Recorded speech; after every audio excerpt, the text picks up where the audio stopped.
Hay una frase increíblemente poderosa que dice que los árboles mueren de pie. Habla de una fuerza silenciosa, de una dignidad que se mantiene firme pase lo que pase, hasta el mismísimo final. Y es justamente ese espíritu el que le da vida a la historia que vamos a desglosar hoy. A ver, pensemos en esto por un segundo. ¿Qué pasaría si se pudiera construir un recuerdo? Pero no uno cualquiera, sino el último recuerdo. Uno tan perfecto, tan lleno de vida, que pudiera sostener a una persona por el resto de sus días. ¿Sería correcto hacerlo? Pues agárrense, porque en el corazón de esta obra hay una organización casi secreta que hace justamente eso. Se dedican a crear fantasías para sanar el alma, pero sus herramientas no son medicinas. No, son el teatro, la imaginación y sí, también mentiras muy pero muy bien contadas. Imagínense el lugar. Es una mezcla fascinante entre una oficina supermoderna y el almacén de un teatro antiguo, lleno de utilería. Y es aquí donde opera esta Beneficencia para el Alma, una empresa que se dedica básicamente a hacer posible lo imposible. Su joven director, Mauricio, lo explica así de simple. Mientras otros se ocupan del cuerpo, de lo físico, ellos se dedican de lleno al alma. Su trabajo es reparar sueños rotos, devolver la esperanza y a veces construir un recuerdo tan hermoso que se convierte en la única razón para seguir viviendo. Y los casos que manejan son de verdad una locura. Algunos ejemplos, pues inventan un fantasma para que un barrio obsesionado con lo material vuelva a sentir un poco de misterio. O contratan a un imitador de pájaros para que su canto inspire a un juez y salve a un hombre inocente. Incluso reforman a ladronzuelos con un ladrón de ladrones que les roba a ellos y les deja una nota para que cambien de vida. Son, en esencia, artistas de la bondad. Y es así, con uno de estos pequeños milagros que conocemos a Isabel. Justo cuando ella está a punto de rendirse, un ramo de rosas cae por su ventana. Dentro hay una nota con una sola palabra: mañana. Esa simple promesa de que hay un nuevo día es suficiente para salvarla. Y sí, claro, detrás de todo esto estaba esta increíble organización. Pero, como suele pasar, todas estas misiones eran solo el calentamiento para su caso más difícil. Un día, un anciano, el señor Balboa, entra a su oficina cargando el peso de una mentira que ha sostenido por 20 años. La historia, la verdad, es desgarradora. Hace 20 años tuvo que echar de casa a su único nieto, un joven que, bueno, era un problema. Pero para no romperle el corazón a su esposa, la abuela, se inventó una vida para él. Por 2 décadas enteras escribió cartas falsas desde Canadá, cartas llenas de éxito, de felicidad. El problema es que ahora la fantasía está a punto de chocar con la realidad. El nieto de verdad, el real, anunció que volvía a casa. Y para colmo, el barco en el que supuestamente viajaba acaba de hundirse. Y aquí vemos el abismo que hay entre la realidad y la ficción. El nieto real era, digámoslo claro, un delincuente, un estafador. Pero el nieto de las cartas, ese era un hombre ejemplar, un arquitecto de renombre, felizmente casado. Ese es el nieto que la abuela conoce, el único al que ha amado por 20 largos años. Por eso, al señor Balboa no le importa la muerte del nieto real. Suena duro, ¿verdad? Pero su misión es otra. Es salvar al nieto de la fantasía, como él mismo dice, el único verdadero para ella. Él necesita desesperadamente que la abuela, después de toda una vida esperando, pueda abrazar a ese nieto perfecto, aunque sea solo por una vez. Y es aquí donde la organización de Mauricio se enfrenta a su prueba de fuego, y la solución que proponen es, bueno, es una locura tan audaz que parece imposible. Si el nieto perfecto no existe, entonces ellos lo van a crear.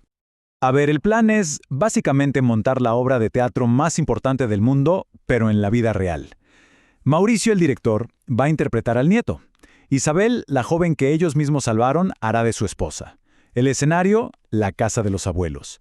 Y la misión, darles una semana de felicidad absoluta, crear ese recuerdo imborrable y luego desaparecer para siempre.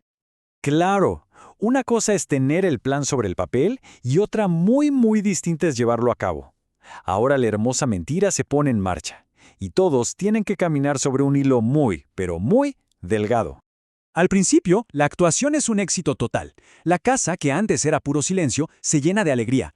Mauricio e Isabel son tan perfectos en sus papeles que hasta conmueven al propio señor Balboa. Pero hay un problema, un riesgo constante. La abuela no es una espectadora pasiva. Su mente es brillante y su memoria, su prodigiosa memoria, es el mayor peligro para toda la farsa.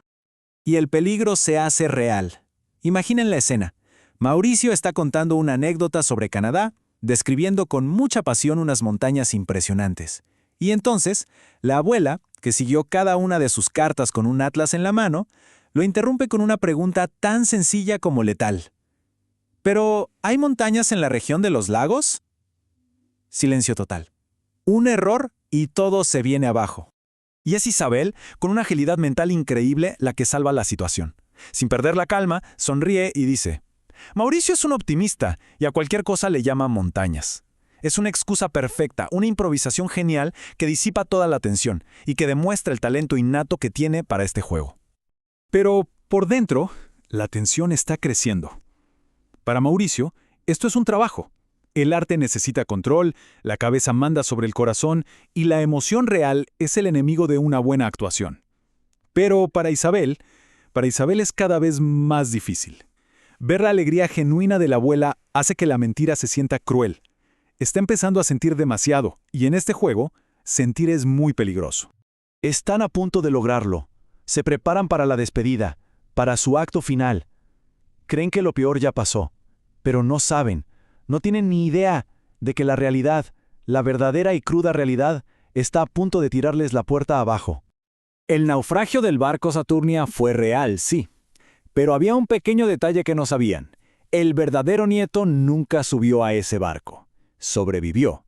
Ha llegado a la ciudad, y en este preciso instante está en la puerta de esa casa. Y con estas palabras entra en escena el personaje que la obra llama el otro, el nieto real. Y no viene a disculparse, no viene a reconectar. Viene a reclamar lo que cree que es suyo, su lugar y su dinero. Y está dispuesto a destruir la hermosa fantasía que han construido para conseguirlo. Y su llegada, por supuesto, lo cambia absolutamente todo. Ahora los personajes se enfrentan a la elección final, una que pone a prueba el verdadero corazón de su misión. Porque al final toda esta historia increíble se reduce a una sola pregunta, ¿no? ¿Qué es más valioso? ¿Una ilusión que trae consuelo y felicidad o una verdad tan dolorosa que puede destruir a una persona? El nieto real les pone las cartas sobre la mesa. O le dan dinero o le cuenta toda la verdad a la abuela. La elección es imposible. Por un lado está la verdad, una verdad que podría literalmente matar el espíritu de la anciana. Y por otro está la mentira, y protegerla ahora podría requerir un acto final, uno del que ya no hay vuelta atrás. La obra, muy inteligentemente, no nos da una respuesta fácil, solo nos deja con esa pregunta flotando en el aire. ¿Es una mentira hermosa mejor que una verdad dolorosa? ¿Y hasta dónde se puede llegar para proteger a las personas que amamos? Al final, quizá la verdad más importante no es la que se apega a los hechos, sino la que nos permite, como a los árboles, mantenernos de pie hasta el final.